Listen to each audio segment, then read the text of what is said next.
I hired a guy and his crew to come out and do some landscape cleanup, to pick up a bunch of junk that was on the property, and to help pack up some stuff. Just a lot of general labor. It would have been a daunting task if I had to do all of it myself.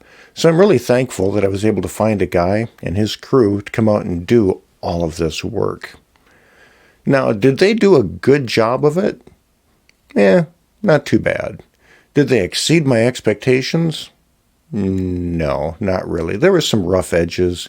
There were some things that I had wished would get done, that I had hoped would get done, that, well, it didn't get done. And so, because of that, would I be interested in working with these guys again? Would I recommend their service to others? Yeah, I would, in a heartbeat. I would definitely recommend these guys. Not necessarily because they did the most amazing, stellar work. They did decent work. They got most things done. Certainly saved me a lot of labor. But the thing that they did that a lot of contractors don't do is they had outstanding communication. They kept me in the loop every step of the way. And they really managed expectations well. For example, at the end of the day, they would say, okay, we're going to be back here tomorrow morning, about 9 a.m., between 9 and 10, and we'll continue on. Great. Then, sure enough, the next day, about 8 a.m., I would receive a phone call or a text just saying, good morning, wanted to let you know that we're going to be there at 9 a.m. Perfect. About 20 minutes later, I'd get another text or a phone call saying, hey, just letting you know that we're on our way, so we'll see you soon. Nice.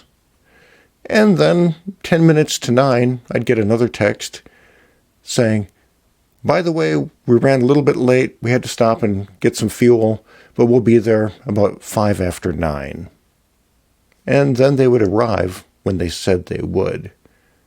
That was great. I wasn't sitting around wondering if they were going to fulfill their promises or not. And it was almost a little bit excessive. But this is an area where too much is still okay. Throughout the day, as they were doing different jobs and different areas of work, the supervisor would come over and keep me informed as to who's doing what, where they are in the project, and what's going on, and if there's anything unusual that they found that they wanted any guidance on. That was great. At the end of the day, he would catch up with me, do a quick recap as to everything that they had done, and tell me that he had booked so many hours of labor for each of his guys, and approximately where the invoice was sitting.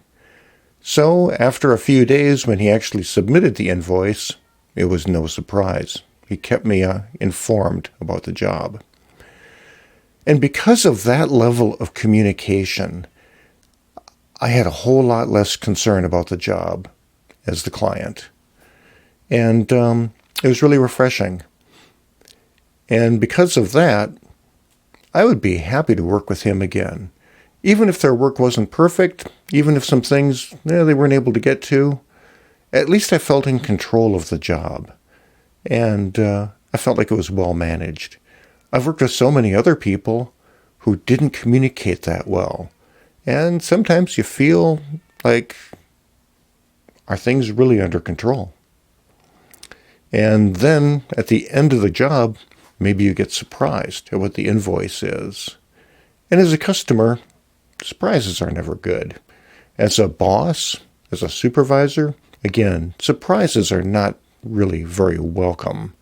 And so many people are reluctant to involve their supervisor with all of the little issues that they're working through. Nobody wants to bring bad news to management. But the problem is that then sometimes management gets blindsided by bad news when they thought everything was going just fine. And when that happens, management tends to move toward the side of being a little bit more of micromanagement because they feel out of control. And so I think it's a really good idea to keep your customer, be it your boss or somebody that's contracting your services, well in the loop as to exactly what's happening when it's happening. And that's the deciding factor in my case with this contractor as to why I'd be so eager to work with them again. These are some experiences and lessons that I've learned along the way. Perhaps some of it resonates with you. If you find this content interesting and would like to see more, I'd suggest that you subscribe and hit that bell so you're notified of future upcoming episodes.